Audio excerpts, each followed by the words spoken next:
जय श्री कृष्ण। नमस्कार दोस्तों। जिस तरह कहा जाता है कि नेकी कर और कुएं में डाल, उसी तरह से कर्म का ज्ञान कहता है कि कर्म कर और उसे भगवान को सौंप दे।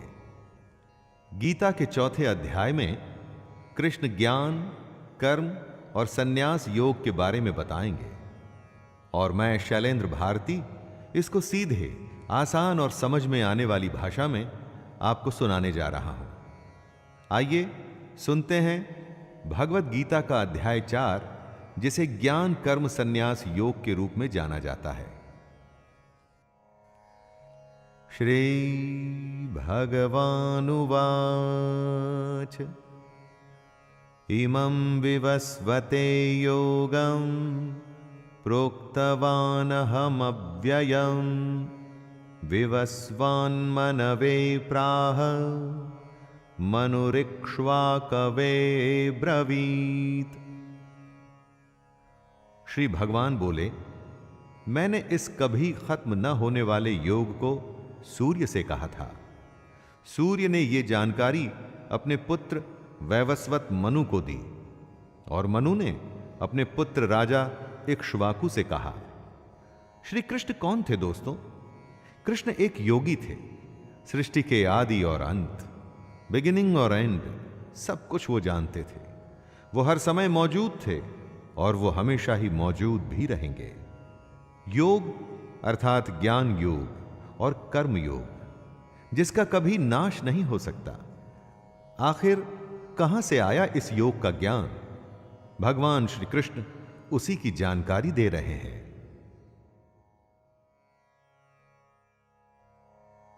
एवं परंपरा प्राप्तं इमं राजर्षयो विदुः सकाले नेह महता योगो नष्टः परंतप। हे परंतप अर्जुन, परंपरा चलती रही और कई राजर्षियों को इसकी जानकारी हो गई, लेकिन उसके बाद वह योग बहुत काल से इस पृथ्वी लोक में गायब हो गया। ज्ञान कहीं न कहीं से आता है और उसके बाद वो धीरे धीरे फैलना शुरू होता है। ये ज्ञान कृष्ण से सूर्य और इस तरह से गीता के माध्यम से हम लोगों तक आया। सैकड़ों हजारों सालों का सिलसिला है ये तो, लेकिन बीच में ऐसा भी समय था जब ये ज्ञान योग पृथ्वी पर से गायब हो गया था। ज्ञान बढ़ाने से बढ़ता है और घटाने से खत्म होने लगता है। इसीलिए हम इस योग को, गीता के सार को, कृष्ण की बातों को आप तक ला रहे हैं। एवायं मया तेऽद्य योगः प्रोक्तः पुरातनः भक्तोऽसि मे सखा चेति रहस्यं ह्येतदुत्तमम्। खजाने को खुले में नहीं रखा जाता, उसी तरह से रहस्य भी खुल के सामने नहीं आता, धीरे धीरे आता है। कृष्ण अर्जुन से कहते हैं, तू मेरा भक्त और प्रिय सखा है, इसलिए वही ये पुरातन योग आज मैंने तुझसे कहा है, क्योंकि ये बड़ा ही उत्तम रहस्य है, अर्थात गुप्त रखने योग्य विषय है। अर्जुन कृष्ण का भक्त भी है और मित्र भी, इसीलिए कृष्ण उसे ये सदियों पुराना योग बता रहे हैं, सिखा रहे हैं और ये भी कह रहे हैं कि वैसे तो ये गुप्त रखने की बात है, लेकिन वो अपना सब कुछ अर्जुन को बता रहे हैं। यहां पर गुप्त रखने से मतलब है कि इतने बड़े ज्ञान का सम्मान हो, इसे सामान्य विद्या न समझा जाए। अर्जुन उवाच अपरं भवतो जन्म परं जन्म विवस्वतः कथमेतद्विजानीयां त्वमादौ प्रोक्तवानिति। अर्जुन एकदम हमारे जैसा ही मानव है, ह्यूमन। हमारे जैसे ही सवाल उसके मन में भी आते हैं। किसी भी बात को जादू की तरह मान लें कि सूर्य का जन्म तो असंख्य सालों पहले हुआ और कृष्ण यहां सामने खड़े हैं, तो कब ये योग सूर्य को बताया गया और कैसे? यही सवाल वो कृष्ण से कर रहे हैं। आपका जन्म तो अर्वाचीन अभी हाल का है और सूर्य का जन्म बहुत पुराना अर्थात कल्प के आदि में ही हो चुका था। तब मैं इस बात को कैसे समझूं कि आप ही ने कल्प के आदि में सूर्य से योग कहा था। यहां पर अर्जुन कृष्ण पर शक नहीं कर रहा, वो समझना चाहता है कि जो भी हुआ वो कैसे हुआ।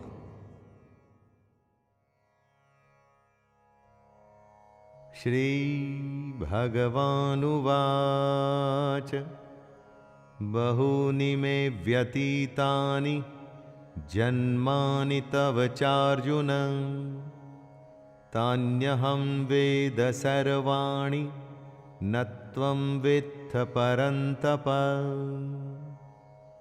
दोस्तों, भक्त नहीं जानता लेकिन भगवान सब जानता है। साधक मतलब कि साधना करने वाला ये नहीं जानता, लेकिन महापुरुष सब कुछ जानता है। जो आंखों से दिखता है वो तो सब जान सकते हैं, इसमें विशेष क्या हुआ, स्पेशल क्या है। जो अव्यक्त है यानी अनएक्सप्लेन्ड है उसे सिर्फ ज्ञानी और महापुरुष ही जानते हैं। श्री भगवान बोले, हे परंतप अर्जुन, मेरे और तेरे बहुत से जन्म हो चुके हैं, उन सबको तू नहीं जानता किंतु मैं जानता हूं। यही कृष्ण कह रहे हैं कि अर्जुन उनको साधारण जन्म लेने वाला, हमारे जैसे शरीर वाला ना समझे। दोस्तों, ये बात हमारे लिए भी आवश्यक है कि कृष्ण को हम कैसे और क्या समझें।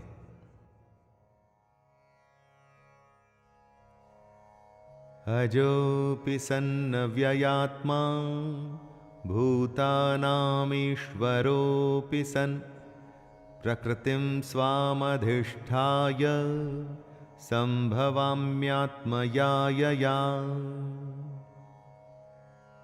कृष्ण अपने रूप, अपने अस्तित्व को समझाते हुए कह रहे हैं, मैं अजन्मा हूं, यानी मेरा कभी जन्म नहीं हुआ।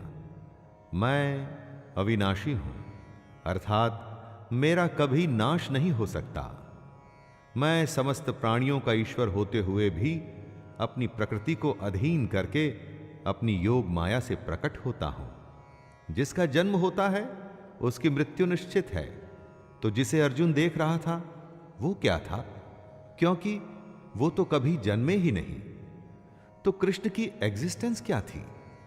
वो थी कृष्ण की योग माया। अपनी माया से कृष्ण ने खुद को ही प्रकट किया था। मनुष्यों में वो मनुष्यों जैसे आए थे ताकि हम सब के बीच हमारे जैसे जीवन जी सकें। यदा यदा हि धर्मस्य ग्लानिर्भवति भारत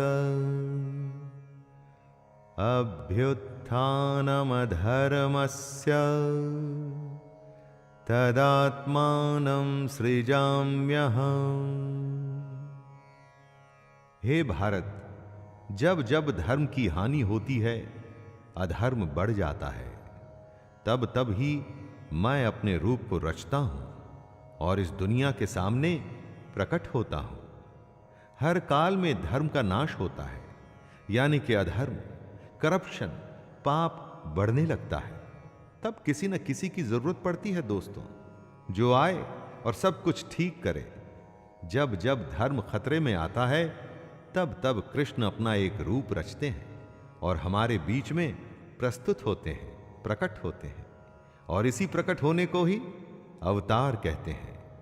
हर युग में आपको एक अवतार की कहानी मिलेगी जो धर्म की स्थापना के लिए धरती पर जन्म लेता है।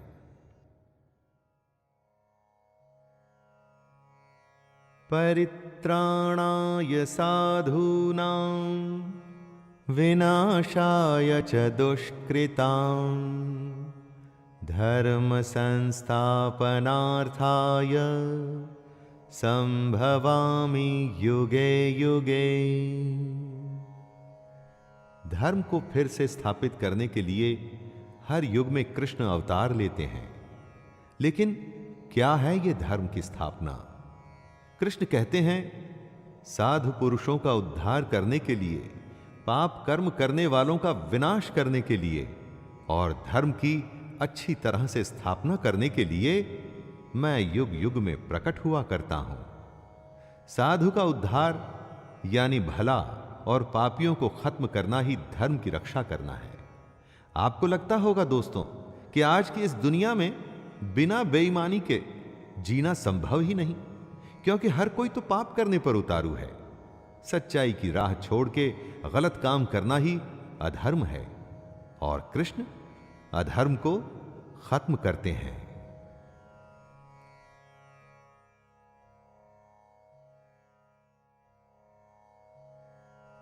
जन्म कर्म च मे दिव्यम् एवं यो वेत्ति तत्त्वतः त्यक्त्वा देहं पुनर्जन्म नैति मामेति सोऽर्जुन।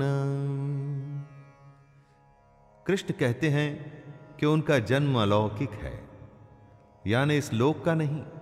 जैसे हम सबका जन्म होता है वैसे कृष्ण का जन्म नहीं हुआ।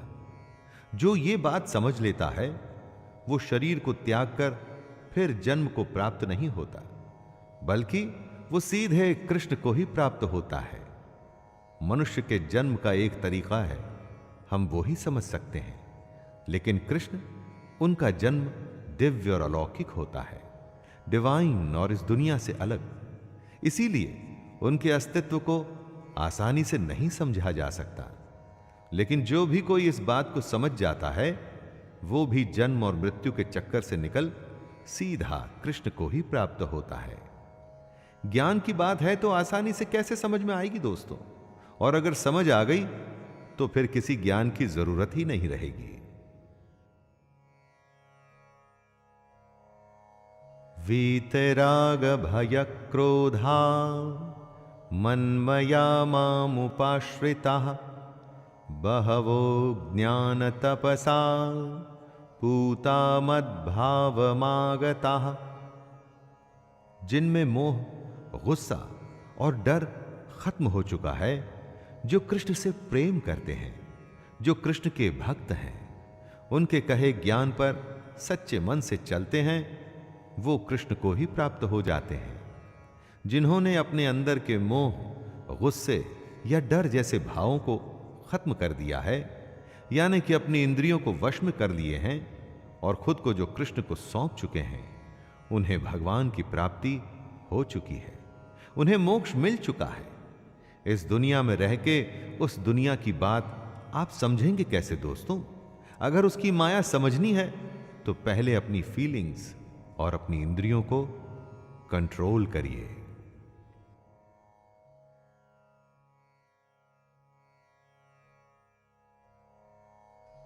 ये यथा मां प्रपद्यन्ते तांस्तथैव भजाम्यहम् मम वर्तमानुवर्तन्ते मनुष्याः पार्थ सर्वशः। हे अर्जुन, जो भक्त मुझे जिस प्रकार भजते हैं मैं भी उनको उसी प्रकार भजता हूं, क्योंकि सभी मनुष्य मेरे ही बताए रास्ते पर चलते हैं। दोस्तों, कृष्ण यहां पर कितनी बड़ी बात कह रहे हैं। जो उनको भजते हैं कृष्ण वापस से उनको उसी प्रकार भजते हैं। कहने का अर्थ है कि जो कृष्ण के स्वरूप को, उनके ज्ञान को और उनकी कही बातों को अच्छे से समझ जाता है, वो एक तरह से कृष्ण में मिल जाता है। यहां भजने से मतलब पूजा पाठ या आरती मत समझ लीजिएगा दोस्तों। सच्चे अर्थों में भगवान को भजने का मतलब है उसकी कही बातों पे चलना।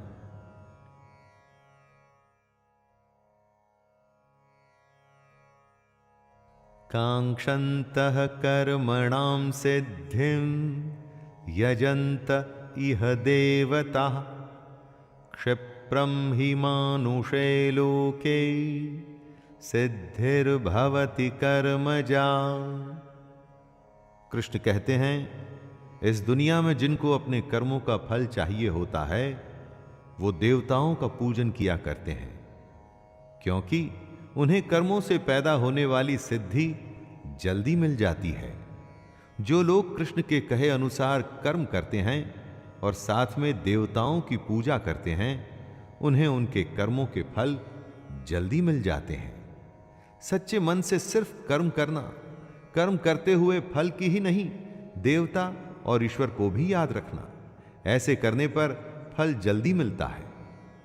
कर्म किया है तो फल तो आएगा ही, चाहे अच्छा या बुरा। लेकिन अगर कर्म करते हुए मन में भगवान है तो फल अवश्य अच्छा और जल्द आएगा।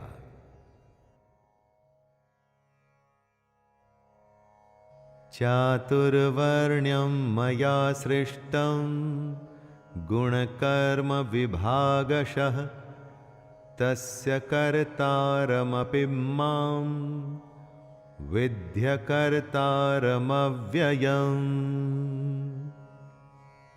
यहां कृष्ण हमारे समाज की सबसे बड़ी सच्चाई जो हम भूल चुके हैं उसके बारे में बता रहे हैं। ब्राह्मण, क्षत्रिय, वैश्य और शूद्र, इन 4 वर्णों का समूह गुण और कर्मों के विभाग पूर्वक मेरे द्वारा रचा गया है। इस प्रकार उस सृष्टि रचनादि कर्म का कर्ता होने पर भी मुझ अविनाशी परमेश्वर को तू वास्तव में अकर्ता ही जान। जिसे हम जात या जाति कहते हैं वो आपके गुण और कर्म पर निर्भर करती है दोस्तों, जन्म पर नहीं। हो सकता है कि आपका जन्म एक अच्छे घर में हुआ हो, आपके माता और पिता अच्छे इंसान हो, लेकिन अगर आप धूर्त हैं, झूठ बोलते हैं या गलत काम करते हैं तो क्या आपको भी सच्चा और अच्छा कहा जाएगा? ना, कभी नहीं।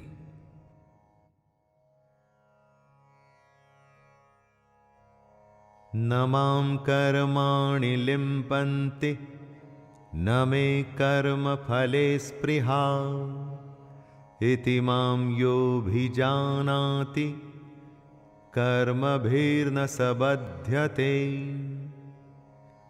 कर्म करना है लेकिन उसमें बंधना नहीं, यह कॉम्प्लिकेटेड है दोस्तों, इसलिए जरा ध्यान दे के सुनिएगा। कर्म को पूरी लगन से अपना कर्तव्य समझ के आपको करना है, लेकिन उसमें बंधकर उसके फल के लिए परेशान नहीं होना है।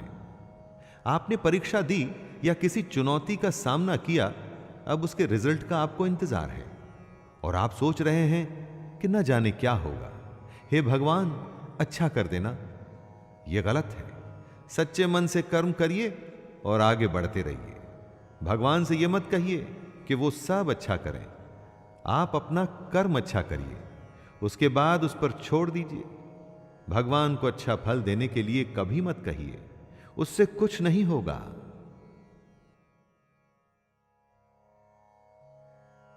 एवं ज्ञात्वा कृतं कर्म पूर्वैरपि मुमुक्षुभिः कुरु कर्मैव तस्मात् त्वं पूर्वैः पूर्वतरं कृतं।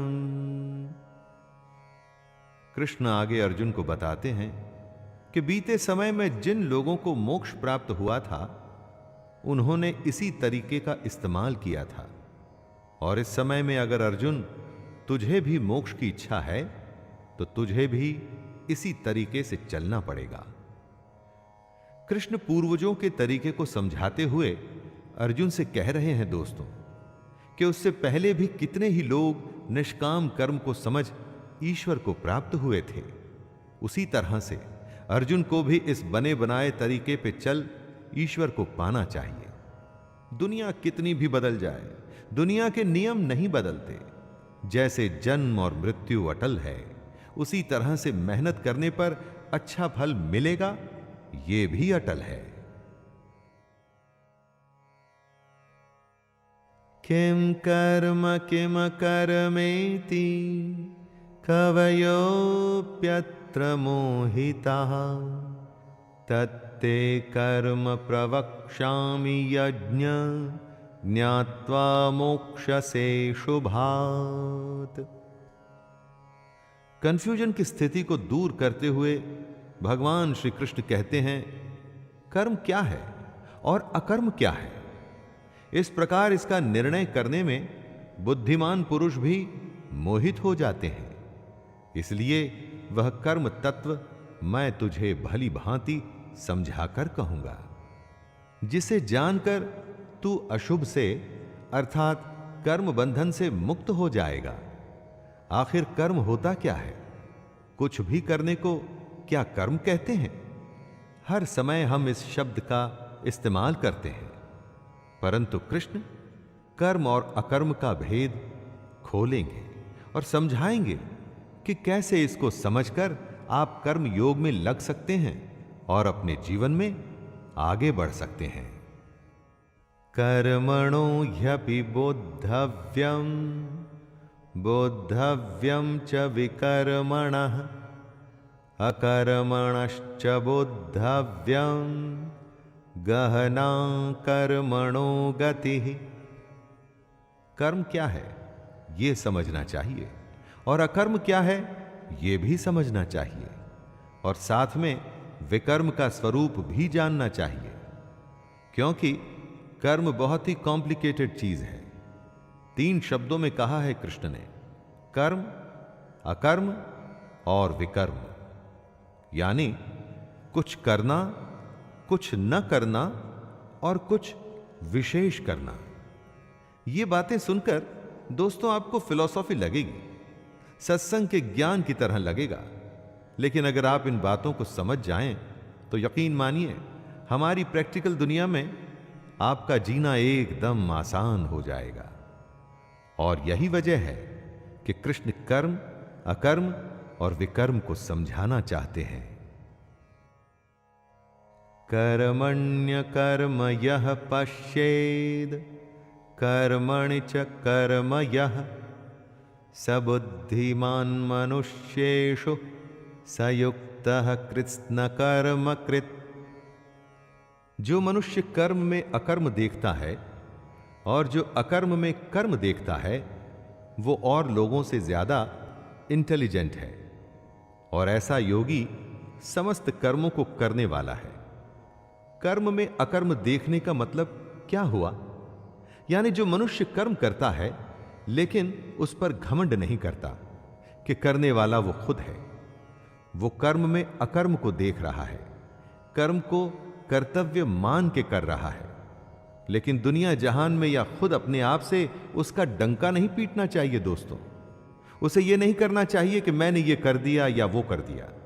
अपना काम करना है, उसके फल के बारे में नहीं सोचना है, और अपने अगले काम, अगले कर्तव्य में लग जाना है। यही है कर्म में अकर्म को देखना। यस्य सर्वे समारंभाः काम संकल्प वर्जिताः ज्ञानाग्निदग्ध कर्माणं तमाहुः पंडितं बुधाः। कृष्ण कर्म को आगे समझाते हुए कहते हैं, जिसके शास्त्रों द्वारा ठीक बताए गए कर्म बिना कामना और संकल्प के होते हैं, तथा जिसके सारे कर्म ज्ञान रूप अग्नि द्वारा भस्म हो गए हैं, उस महापुरुष को ज्ञानी जन भी पंडित कहते हैं। दोस्तों, सीधी भाषा में इसे यूं समझिए कि कर्म करना है और उसे भूल जाना है। लेकिन कौन सा कर्म? शास्त्र सम्मत। जी हां, शास्त्र सम्मत। जिस कर्म को शास्त्र ठीक बताएं, शास्त्र कौन से कर्म को ठीक बताएंगे? जिसमें धर्म का पालन है, जिसमें आपके कर्तव्य, आपकी रिस्पॉन्सिबिलिटी पूरी होती है। किसी भी काम को अपने स्वार्थ के चलते आप अच्छा या बुरा कह सकते हैं, लेकिन सही कर्म वही है जो शास्त्र सम्मत है। त्यक्त्वा कर्म फलासंगम नित्य तृप्तो निराश्रयः कर्मण्यभिप्रवृत्तोऽपि नैव किंचित करोति सः। जो पुरुष अपने सारे कर्मों और उनके फल में आसक्ति को छोड़ करके इस दुनिया पर डिपेंडेंट नहीं और परमात्मा में नित्य तृप्त है, वह कर्मों को करता हुआ भी वास्तव में कुछ भी नहीं करता। जो इंसान काम करते हुए उसके फल के बारे में बिल्कुल नहीं सोचता, वो ही सबसे आगे जाता है, उसी की उन्नति होती है। इतनी उन्नति, इतनी प्रोग्रेस कि अगर वो चाहे तो भगवान को भी पा सकता है। कर्म करते हुए उसके फल, रिजल्ट में आसक्ति नहीं रखनी चाहिए। बस इतनी सी सीधी सी बात है दोस्तों। मत सोचिए कि आगे क्या होगा, बस अभी में रहिए और अपना काम करिए।